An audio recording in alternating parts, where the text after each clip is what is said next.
Hello everyone, this is Vinita Sharma. आज की video में हम डिस्कस करने वाले हैं न्यू एजुकेशन पॉलिसी 2020 की हाइलाइट्स। एक तरफ आप देख रहे हैं हमारे information and broadcast minister Prakash Javadekar हैं एंड राइट हैंड साइड हमारे रमेश पोखरियाल एचआरडी मिनिस्टर है। तो ये उन्होंने न्यू एजुकेशन पॉलिसी अनाउंस की थी 29 जुलाई वेडनेसडे को। सो आइए देखते हैं इसकी क्या हाईलाइट्स हैं, क्या इसकी ABC है। सो चलते हैं अपनी स्लाइड्स पे। सो न्यू एजुकेशन पॉलिसी में ई डिनोट कर रहा है हमारा एजुकेट, एनकरेज एंड एनलाइटन को। सो इसका क्या है, नई शिक्षा नीति करे साकार ज्ञान, योग्यता और रोजगार के साथ। So new education policy was launched on Wednesday July 29। किसने की थी ये? हमारे union minister information and broadcasting minister Prakash Javadekar के साथ और थे हमारे Ramesh Pokhriyal Nishank which is HRD minister. So उन्होंने NEP 2020 की अनाउंसमेंट की थी। सो फाइनली हमें 34 ईयर्स के बाद एक नई एजुकेशन पॉलिसी मिली है। फर्स्ट पॉलिसी हमें मिली थी 1968 के अंदर, सेकंड पॉलिसी मिली हमें 86 में, जिसमें कुछ चेंजेस हुए थे 1992 के अंदर। देन फाइनली अब 2020 के अंदर हमें थर्ड पॉलिसी मिली है। सो इसका एम है India a global knowledge super power. Another way कि ये क्यों न्यूज़ में रही, क्योंकि हमारा HRD जो मिनिस्ट्री है उसको रीनेम कर दिया गया, उसका नाम अब चेंज करके मिनिस्ट्री ऑफ एजुकेशन कर दिया। ये पहले 1985 से पहले ये इसका नाम मिनिस्ट्री ऑफ एजुकेशन हुआ करता था, लेकिन राजीव गांधी की सरकार आने के बाद उन्होंने 26 सितंबर 1985 में उसका नाम चेंज करके ministry of human resources and development कर दिया। उस टाइम उनके जो मिनिस्टर बने थे नरसिम्हा राव बने थे। नाउ इसका वापस से मोदी सरकार ने नाम चेंज करके मिनिस्ट्री ऑफ एजुकेशन कर दिया गया है, क्योंकि ह्यूमन को एज अ रिसोर्स मानना ठीक नहीं है। सो मिनिस्ट्री ऑफ एजुकेशन नाउ इसका नया नाम है। सो NEP 2020 पॉलिसी का ड्राफ्ट किसने तैयार किया? हमारे इसरो के चेयरमैन के कस्तूरी रंगन ने। और 1968 के अंदर हमारी फर्स्ट पॉलिसी का ड्राफ्ट तैयार किया गया था कोठारी कमीशन के थ्रू। नाउ स्कूल एजुकेशन में क्या क्या चेंजेस हुए हैं वो देखते हैं। स्कूल एजुकेशन में हमें न्यू करिकुलम मिल चुका है। पहले हम 10+2 फॉलो करते थे, उस सिस्टम को रिप्लेस किया है 5+3+3+4 करिकुलर स्ट्रक्चर ने, जिसके अंदर एजेस रहेगी 3 to 8, 8 to 11, 11 to 14 and 14 to 18 respectively. सो इसके अंदर कुछ स्टेजेस दिए गई हैं। पहला जो ब्लू बॉक्स दिख रहा है इसके हमने फाउंडेशनल स्टेज है ये, जिसके अंदर बच्चों को प्ले एक्टिविटी बेस्ड लर्निंग दी जाएगी। जो फर्स्ट के 3 ईयर्स है उसके अंदर आंगनबाड़ी और प्ले स्कूल्स आएंगे। देन जो 2 ईयर्स है उसमें क्लास 1 and 2 पढ़ाया जाएगा, जिसके अंदर एज इंक्लूड होगी 6 to 8। अनादर जो 3 हमारा है स्ट्रक्चर 3 ईयर्स का, उसके अंदर क्लास 3 to 5 इंक्लूड होगी और ये जाएगी इसमें 8 to 11। इसको प्रीपेटरी स्टेज कहा गया, जिसमें play, discovery, activity based learning और इंटरेक्टिव क्लासरूम लर्निंग इंक्लूड किया गया है। देन हमारा जो 3 ईयर्स है ब्लैक बॉक्स देख रहे हैं आप, उसके अंदर क्लास 6 to 8 आएगा, एज इंक्लूड होगी 11 to 14, जिसको मिडिल स्टेज नाम दिया गया। इसमें experimental learning in the science, mathematics, arts, social science and humanities आएगा। देन 4 ईयर्स जो हमारा 9 to 12 क्लास जो है वो इस 4 ईयर्स के अंदर आएगा। उसके अंदर हमारा एज इंक्लूड होगा 14 to 18, जिसको सेकेंडरी स्टेज है बताया है, जिसके अंदर हमारी multidisciplinary studies, greater critical thinking, flexibility and student choice of subjects के ऊपर जोर दिया गया है।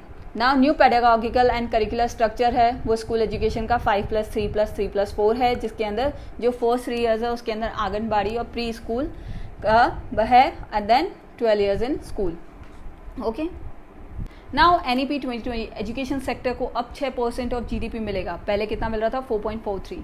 सो अब इसको बढ़ाकर 6% कर दिया गया है, which is a huge amount. Kothari commission ने अपनी पॉलिसी के अंदर सजेस्ट किया था कि अगर किसी भी कंट्री को ग्रो करना है तो उसको अपनी GDP का 6% अपने एजुकेशन सिस्टम पे खर्च करना चाहिए। नाउ हायर एजुकेशन में हमारा GER ग्रॉस एनरोलमेंट रेशियो 26.3 है, जिसको बढ़ाया जाएगा 50%, वो भी 2035 तक। Also we include 3.5 crore seats added in the higher education and अब 6 क्लास से बच्चों को कोडिंग सिखाई जाएगी। Then importance of board exam, जिसकी वजह से बच्चे हमेशा टेंशन में रहते हैं, उसको रिड्यूस किया जाएगा। Exam can be conducted twice a year.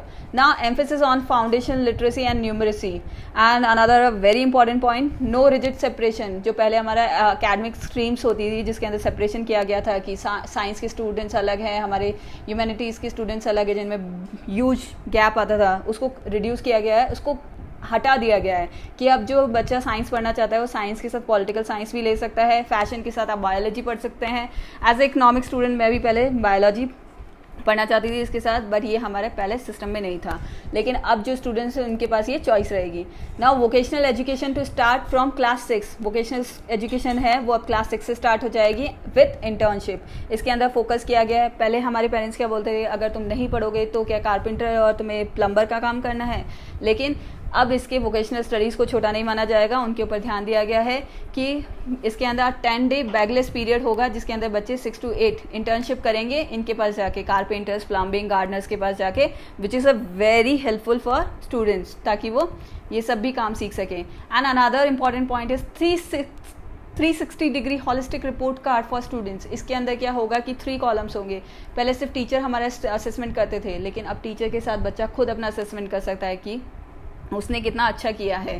पहले जब हम ग्रेजुएशन के बाद अपनी लाइफ के अंदर आते हैं, एक्चुअल लाइफ में हमें क्या करना है, हम खुद का असेसमेंट करते हैं, तो उसके लिए ये हेल्पफुल होगा कि हमें लाइफ में क्या करना है, तो वो अभी से प्री स्टेज में सिखाया जाएगा। तो एक साइड कॉलम में टीचर असेसमेंट करेगा, देन बच्चा खुद करेगा सेल्फ अपना असेसमेंट, एंड उसके फ्रेंड्स भी उसका असेसमेंट करेंगे। तो this is a 360 degree holistic report card for the students. So another important point is teaching up to at least grade 5, कि 5वीं क्लास तक बच्चे को जिस भाषा में समझ में आता है, उसकी मदर टंग में या रीजनल लैंग्वेज में जिसमें समझ में आता है उसमें समझाया जाएगा। So medium of instruction will be the local और regional language.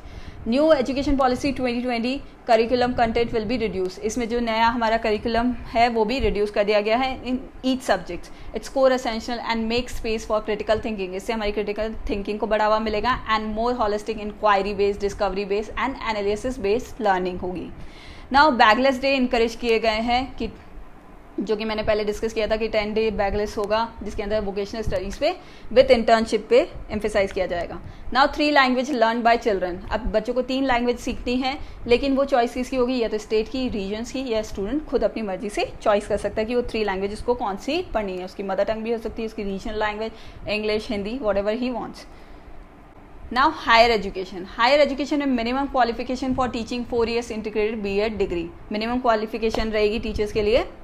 Now multiple entry in exit programme. It is a very important point कि अंडर ग्रेजुएट के अंदर कभी कभार क्या होता था कि हम ड्रॉप कर दें, हमें ये सब्जेक्ट पसंद नहीं आया, या किसी काम फाइनेंशियली दिक्कत हो गई, या किसी की शादी हो गई, इसकी वजह से उनको ड्रॉप करना पड़ जाता। लेकिन अगर अब आप ड्रॉप करते हैं तो आपको स्टार्टिंग से शुरू नहीं करना पड़ेगा, क्योंकि उसके जो पॉइंट्स होंगे वो आपके डिजी लॉकर में चले जाएंगे।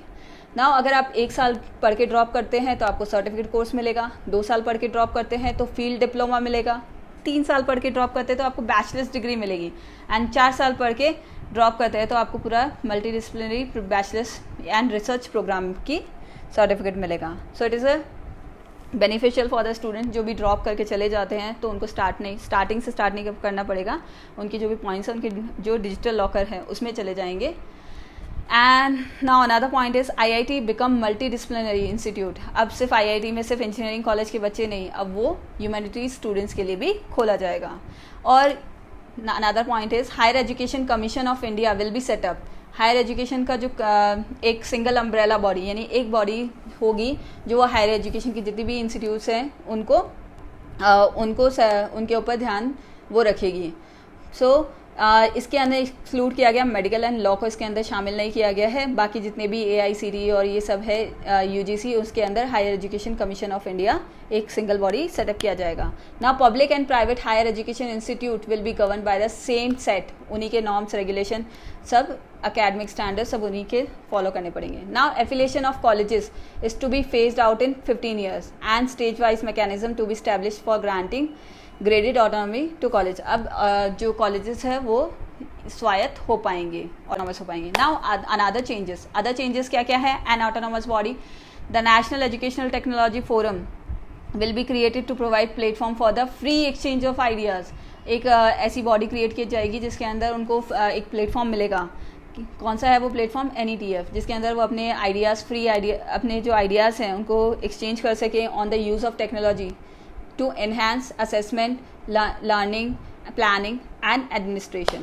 एक असेसमेंट सेंटर खोला जाएगा, national assessment centre park has been created to assist the student, को स्टूडेंट्स को असिस्ट करेगा।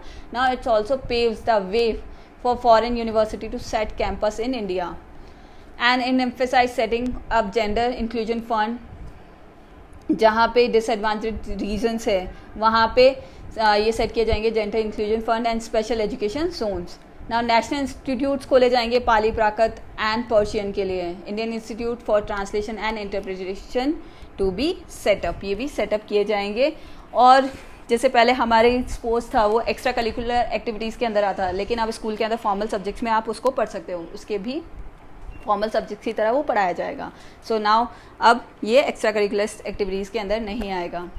एंड हमारी जो क्लासिकल लैंग्वेज है उसके ऊपर भी जोर दिया जाएगा कि जो भी 8वीं अनुसूची के अंदर हमारी लैंग्वेजेस ऐड है वो पढ़ाई जा सकती है, उनके कि हमारी भारतीय संस्कृति को प्रमोट किया जाएगा. So that's it for today's video. Thank you guys for listening me. Please don't forget to like, subscribe and share. And if you have any query, please do comment in comment section box. And please press the bell icon so आपको नए videos की notification मिलती रहे. So thank you guys and have a nice day. Bye bye.